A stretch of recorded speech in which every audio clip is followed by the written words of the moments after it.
Bonjour, bonjour Bandeko. Bonjour peuple congolais. Donc, Bandeko, oyebi biso ba congolais to misiki. Ba musicien congolais, oyo bazalaki butu moi ko sala ba vidéo, soutien à notre frère, soutien à notre grand frère.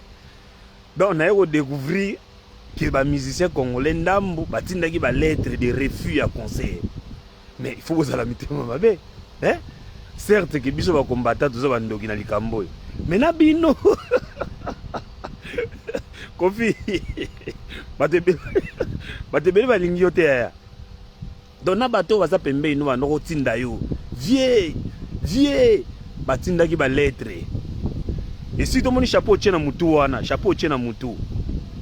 Kombo ya mutu wana batindaki ba lettre kuna ba lettre de soutien de l'association ou ba soutenir ba musicien ndambu ya Congo.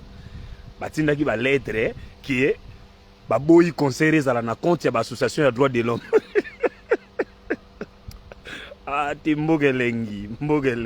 Donc ba ça ba vidéo de soutien Kofi toujours soutenir via beta mais batindi ba association na bango ou ba soutenir bango batindi ba lettre comme ba association de droit de l'homme via lobby mabe et tout ça nous avons une association on a côté la liste ndambo za ba musicien congolais ataboyina mutu.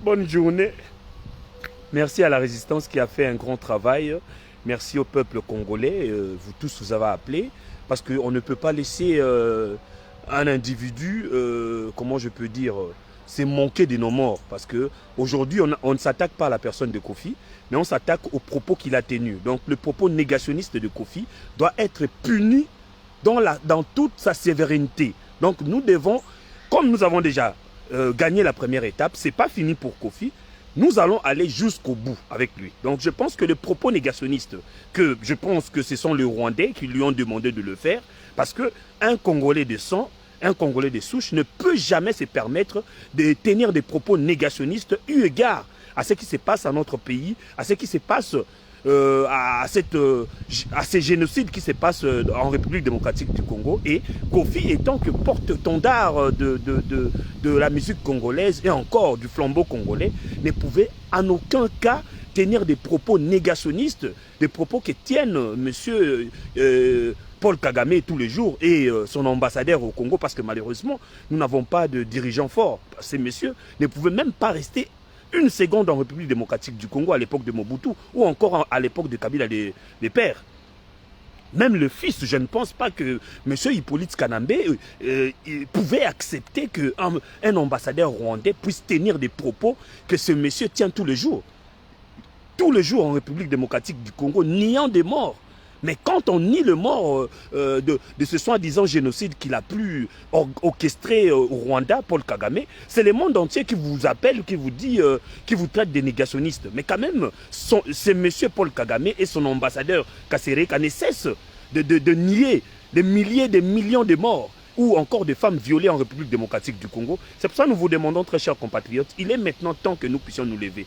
Les propos tenus par M. Kofi, il doit les assumer, je pense, sur tous les plans judiciaires et devant le peuple congolais.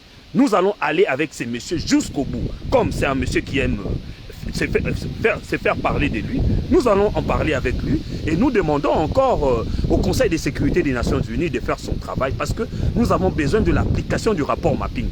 Aujourd'hui, nous comptons des morts en République démocratique du Congo et tout cela peut être évité parce qu'il y a un rapport déjà qui est là, qui cite le nom de personnes ou encore des entreprises qui sont mêlées dans les génocides. Donc nous réclamons le rapport mapping.